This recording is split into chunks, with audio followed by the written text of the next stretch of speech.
बड़ौदा में hockey ground बच्चे नहीं है, बच्चों के लिए सोसाइटी के बच्चे भी नहीं खेल पाते। आसपास सोसाइटी में बच्चों को खेलने नहीं दिया जाता है। मेरा नाम श्याम प्रभाकर है। मैं बड़ौदा में 1980 में आया। उससे पहले मैं स्कूलिंग 2 साल मैंने दाहोद में किया है। उससे पहले मैं कोटा में स्कूलिंग किया था। तो दाहोद से स्कूलिंग करने के बाद मैं स्कूलिंग के दौरान मैं यहाँ पे खेलने आता था hockey. That was in 73, 74, 1973 and 74। तब इंटर स्कूल टूर्नामेंट्स वगैरह में पार्टिसिपेट करता था। उस टाइम ये बड़ौदा डिस्ट्रिक्ट हॉकी ग्राउंड जो राजमहल पे था, उस ग्राउंड पे टूर्नामेंट्स होते थे और काफ़ी स्कूल की टीमें वहाँ पे आती थी। उस टाइम राजकुमार कॉलेज, राजकोट, अहमदाबाद से स्कूल से, तो पूरे गुजरात से काफ़ी अच्छा जमावड़ा रहता था, जिससे कि वहाँ पे एक हॉकी का माहौल बहुत ही अच्छा था। और कुछ ओलंपियंस भी हमको उस टाइम जो बड़ौदा से थे हमको प्रोत्साहित करने आते थे, तो हमें बहुत अच्छा लगता था। और वहाँ से ही हमको ऐसा लगा कि हॉकी खेलना ही चाहिए, और तब से आज तक मैं हॉकी खेल रहा हूँ। अभी मैं 67 के करीब हूँ, तो अभी तक मैं खेल रहा हूँ। So this is what I am. मैंने हॉकी तो कोटा में स्टार्ट किया था, मगर गुजरात में आके पहले मैं दाहोद में रेलवेज़ में हमारा ग्राउंड था, वहाँ खेलते थे। हमारी स्कूल की टीम बड़ौदा में इंटर स्कूल्स के लिए आती थी, तो यहाँ पे 73, 74 में मैंने यहाँ पे खेलना चालू किया। वहाँ से इंटर स्कूल खेलने आता था। फिर बाद में खेलते खेलते फिर बाद में नेशनल खेला, जूनियर नेशनल्स खेले। तो उस दौरान मैं फिर इंजीनियरिंग किया DDIT नडियाद में। वहाँ से इंजीनियरिंग करके मैंने इंडियन पेट्रोकेमिकल्स ज्वाइन किया। फिर वापस अगेन मैंने IPCL के थ्रू से खेलना चालू किया और अभी तक मैं खेल रहा हूँ।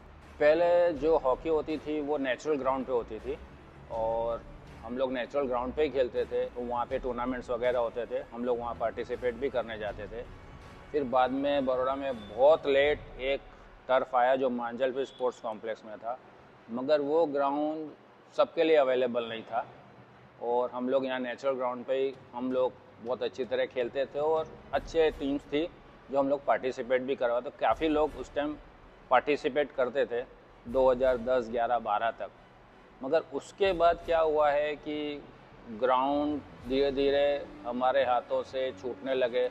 मैं खाली हॉकी की बात नहीं कर रहा हूँ, मैंने ओवरऑल देखा है बड़ौदा में हॉकी ग्राउंड बच्चे नहीं है, बच्चों के लिए सोसाइटी के बच्चे भी नहीं खेल पाते। आसपास सोसाइटी में बच्चों को खेलने नहीं दिया जाता है। आसपास के कॉरपोरेशन के ग्राउंड है, वहाँ पे भी वो लोग मैनेज नहीं करते और वहाँ खेल नहीं सकते। वहाँ पे कुछ ना कुछ चलता रहता है, कोई कचरा डाल जाता है या कुछ डाल जाता है। और जहाँ तक IPCL का ग्राउंड था, वो भी जब रिलायंस ने टेक ओवर किया तो उसके बाद भी बाहर वालों के लिए बंद हो गया।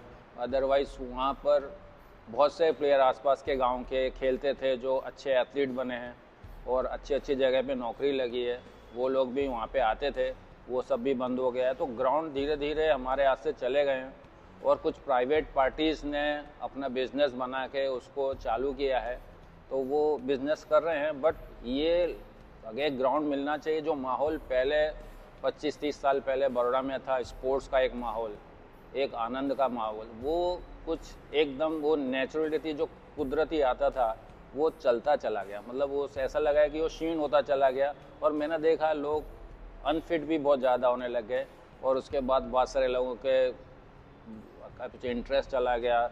तो आफ्टर 40, 45, 50 जो लोगों को BP ये वो सब जो प्रॉब्लम आजकल आप देख रहे हो, वो सब क्या है कि ग्राउंड ना मिलने के कारण मुझे लगता है कि एक बहुत बड़ा कारण है कि ये ग्राउंड छिनने से हमको लॉस हुआ है।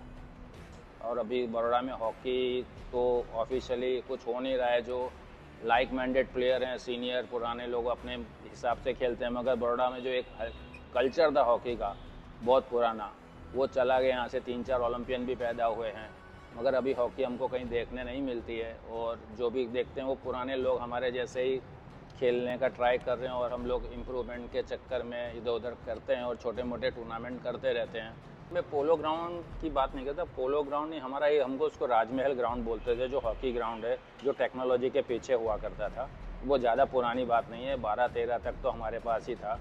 उसके बाद ही ये ग्राउंड चला गया है, और उसमें काफ़ी लीजेंड्स पैदा हुए हैं। तो हमारे यहाँ से SRP के प्लेयर्स आते थे, पुलिस आती थी, SRP 9, SRP 1, रेलवेज़ की टीम पूरी ख़त्म हो गई। पहले रेलवेज़ की टीम होती थी, फिर उससे पहले सारा भाई की भी टीम होती थी, ज्योति की भी टीम होती थी, ज्योति इलेक्ट्रिकल्स, सारा भाई, Railways, MS university, IPCL, refinery, ONGC and amateurs club, ये सब टीमें बड़ौदा की थी जो हर साल पार्टिसिपेट करते थे और इंटर स्कूल्स टूर्नामेंट होते थे अंडर 14, 16, और एक बहुत ही अच्छा एक माहौल रहता था।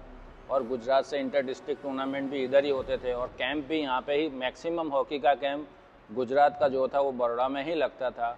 और एमएस यूनिवर्सिटी का ग्राउंड भी सबके लिए ओपन था उस टाइम, और रेलवेज़ का भी ग्राउंड ओपन था। काफ़ी जो ग्राउंड जो ये पब्लिक सेक्टर है उनके सबके ग्राउंड ओपन हुआ करते थे, लाइक रिफाइनरी, ओएनजीसी, यहाँ पे सब स्पोर्ट्स चलता था। और अब वो दिन कहाँ चले गए पता नहीं, कैसे चले गए।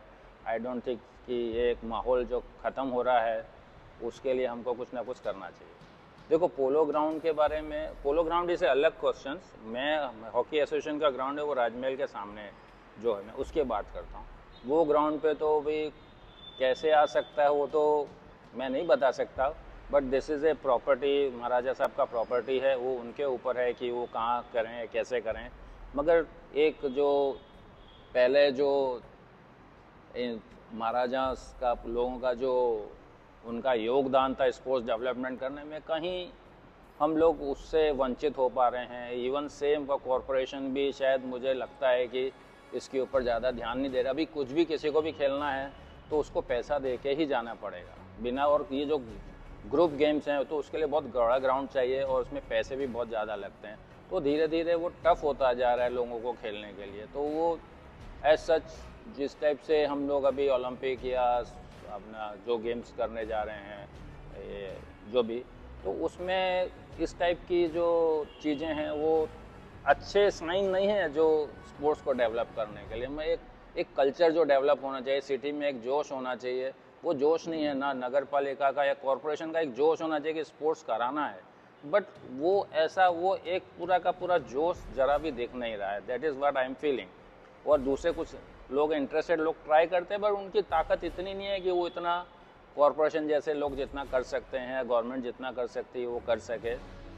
नो डाउट कुछ लोग अच्छे लेवल पे, बड़े लेवल, बट वो बहुत कम लोगों के लिए स्पोर्ट्स बचा है जो खाली अच्छा कर सकते हैं, जो एक्सेल कर सकते हैं वही करते हैं। वो मिडिल लेवल वाला खेल नहीं सकता। Sports for the fitness health, उसके लिए तो काम नहीं आ रहा है जो एक्चुअल हमारा मंत्र था कि health through sports, through health या फिटनेस थ्रू स्पोर्ट्स। तो वो हम लोग वहाँ पे कुछ थगे से महसूस कर रहे हैं। खेलो वडोदरा, लेट वडोदरा प्ले।